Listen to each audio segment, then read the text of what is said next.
অন্যান্য নাগরিক পরিষেবাগুলোকে including park থেকে শুরু করে স্বাস্থ্য কেন্দ্র থেকে শুরু করে পৌরসভা পরিচালিত এডুকেশন ইনস্টিটিউশন থেকে শুরু করে সেগুলোকে ঠিকঠাক করে করা, যত দ্রুত সম্ভব এই বছরের মধ্যে নির্বাচিত কর্পোরেশন বা পৌরসভার হাতে দায়িত্বভার হস্তান্তর করার প্রক্রিয়া শুরু করার জন্য আমরা আজকের মিটিংয়ে সিদ্ধান্ত নিয়েছি।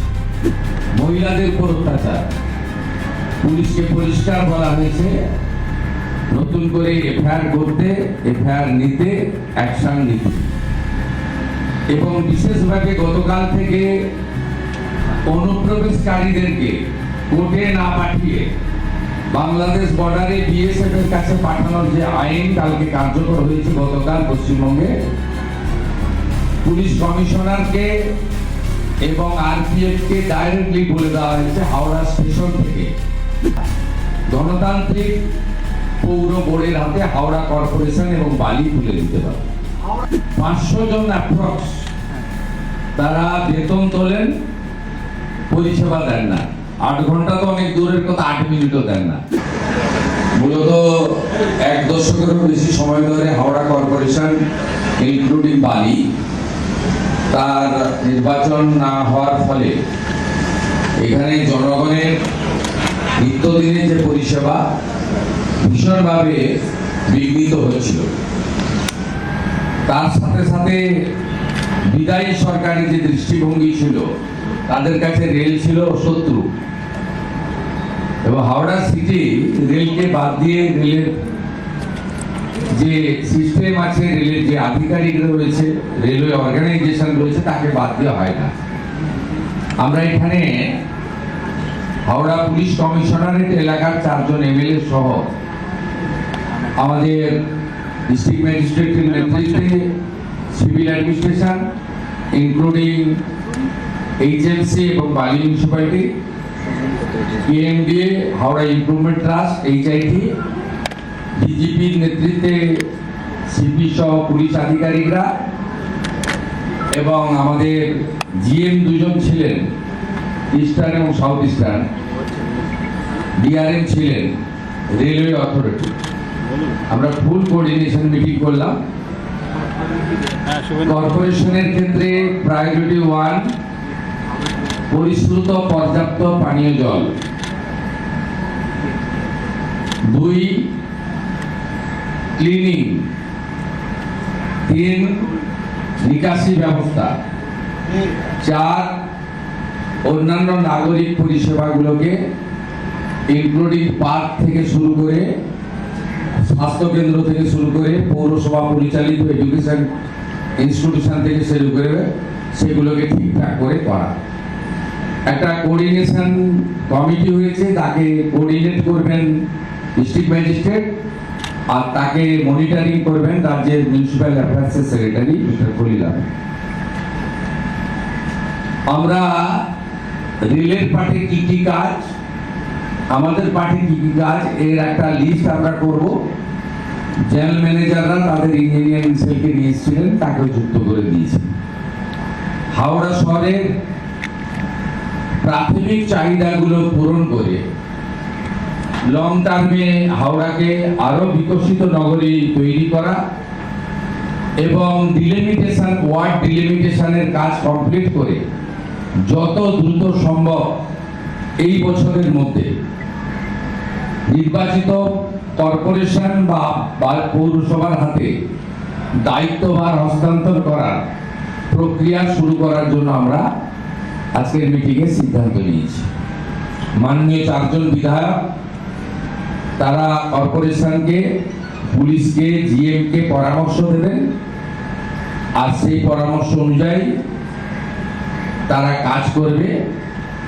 আমরা আর্জেন্ট ওয়ার্ক, 3 মাসের পরিকল্পনা এবং যতক্ষণ না নির্বাচন হচ্ছে কর্পোরেশনের তার পরিকল্পনা, রেলের সঙ্গে সমন্বয় এবং বিগত দিনে অবৈধ যে সমস্ত বিল্ডিং এখানে তৈরি হয়েছে তার ফ্যাক্ট ফাইন্ডিং অনুসন্ধানকারী টিম তৈরি করে যতগুলো জলাশয় বুঝিয়ে দেওয়া হয়েছে তার বিকল্প জলাশয় তৈরি করার পরিকল্পনা থেকে শুরু করে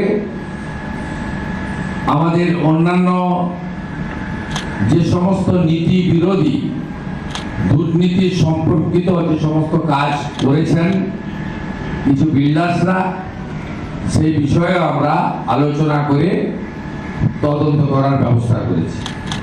রাজনৈতিক হিংসা এবং অন্যান্য আইন শৃঙ্খলা জনিত যা যা ঘটনা বিগত কয়েক বছরে ঘটেছে, ইনক্লুডিং মহিলাদের উপর অত্যাচার, পুলিশকে পরিষ্কার বলা হয়েছে নতুন করে এফআইআর করতে, এফআইআর নিতে, অ্যাকশন নিতে। এবং বিশেষভাবে গতকাল থেকে অনুপ্রবেশকারীদেরকে কোর্টে না পাঠিয়ে বাংলাদেশ বর্ডারে বিএসএফ এর কাছে পাঠানোর যে আইন কালকে কার্যকর হয়েছে গতকাল পশ্চিমবঙ্গে, পুলিশ কমিশনারকে এবং আরপিএফ কে ডাইরেক্টলি বলে দেওয়া হয়েছে হাওড়া স্টেশন থেকে সিএ এর আওতায় পড়েন না এমন বাংলাদেশি অবৈধ অনুপ্রবেশকারী ধরা পড়লে কোর্টে পাঠাবেন না, তাকে ভালো করে খাওয়া দাওয়া করিয়ে সোজা বনগা পেট্রোপল সীমান্তে নইলে বসিরহাটে বিওপির কাছে পৌঁছে দেওয়ার ব্যবস্থা করবে এবং তার সংখ্যা প্রত্যেক সপ্তাহে থ্রু ডিজিপি সিএমওতে পাঠাতে হবে। Is there any question? শুভেন্দুবাবু স্যার, খুব তাড়াতাড়ি কি নির্বাচন হাওড়া পুরসভায়? আমরা ডিলিমিটেশন অন্যান্য প্রক্রিয়া শুরু করতে বলেছি। মিউনিসিপাল অ্যাফেয়ার্স মিনিস্টার দুর্গাপুরে আছেন, একটা মিটিং, সেখানে আমি যাব। সবার সঙ্গে আলোচনা করে আমরা প্রাথমিকভাবে যেটা বলতে পারি, আমরা রাজনৈতিক দল গণতন্ত্রে বিশ্বাস করি।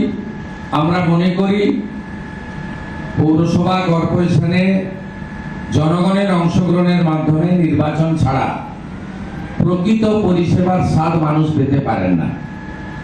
তাই আমাদের বিশ্বাস আমরা ডিসেম্বরের মধ্যে সব ঠিকঠাক থাকলে ডিলিমিটেশন ইত্যাদি ইত্যাদি আমরা গণতান্ত্রিক পৌর বোর্ডের হাতে হাওড়া কর্পোরেশন এবং বালি তুলে দিতে পারব। হাওড়ায় বন্দুক প্রকাশ্যে বন্দুক নিয়ে মারা হচ্ছে এবং মানুষের যে সন্ত্রাসের আগে হয়েছে, এখন আর হবে এখানে আর হবে না। এখানকার সিপি কে নিয়োগ করেছিলেন ইলেকশন কমিশন, আমি মনে করি হি ইজ কম্পিটেন্ট। আমি মনে করি তাকে কিছু ইনপুট দেওয়া হয়েছে, তার ম্যান পাওয়ার শর্টেজ আছে, তার লজিস্টিক সাপোর্ট শর্টেজ আছে, এইসব সাপোর্ট গুলো গভর্নমেন্ট তাকে দেবে, উনি করবেন। मदरसों के अंदर वंदे मातरम मैंडेटरी किया गया, लेकिन जो खारिजी मदरसा है जिसकी वजह से मूलभूत परिसेवाएं यहाँ पे काफी प्रभावित हुई है, सालों से ये चल रहा है। यहाँ जो पब्लिक एम्यूनिटीज है कुछ नहीं था। आज का ये हाई लेवल का मीटिंग में ये संदेश है, तुरंत सीवरेज सिस्टम से लेकर ड्रिंकिंग वाटर से लेकर जो नागरिक सुविधा अभी चालू करना चाहिए, हेल्थ केयर का सिस्टम, प्राइमरी एजुकेशन का सिस्टम, रेल का साथ तालमेल करके जो कॉर्पोरेशन को देना चाहिए था वो हम लोग आज से शुरू कर दिया।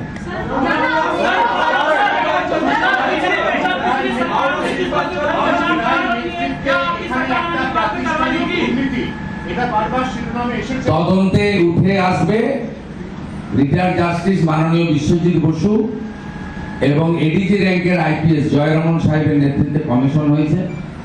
কমিশন জুন মাসের 1 তারিখ থেকে ফাংশনিং করবে, নাগরিক শুনানি করবে, কমপ্লেন নেবে। আপনার যদি কিছু তথ্য জানা থাকে, আপনি সাংবাদিকের বাইরেও একজন নাগরিক, আপনি তথ্য পাঠাবেন। তথ্য প্রমাণের সাথে সাথে দ্রুততার সঙ্গে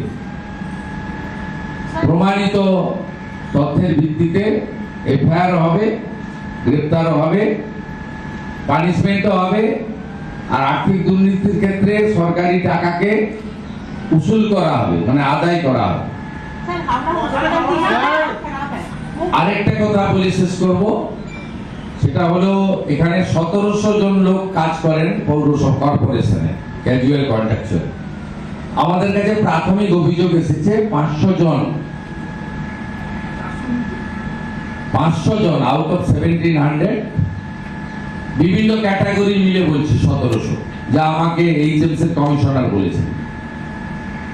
আমার হাতে তো রেডিমেড নেই, মিটিং এ যা শুনেছি সেটাই বলছি। তাতে 500 জন অ্যাপ্রক্স তারা বেতন তোলেন, পরিষেবা দেন না। 8 ঘন্টা তো অনেক দূরের কথা, 8 মিনিটও দেন না, কারণ তারা রাজনৈতিক প্রভাবশালীদের আশীর্বাদ পুষ্ট। আমরা তাদের ক্ষেত্রেও বলেছি, কোন দল করেন তা বড় কথা নয়, টাকাটা কর্পোরেশন থেকে পান, আপনাদের কাজটা করতে হবে, পরিষেবা দিতে হবে, মানসিকতা বদলান, চিন্তা ভাবনা বদলান, নইলে এই সরকার এসব ক্ষেত্রে জিরো টলারেন্স নীতিতে চলবে। सर सारे मद्रासा के अंदर वंदे मातरम मेंटेन हो गया, जो खरीदी मद्रासा है 8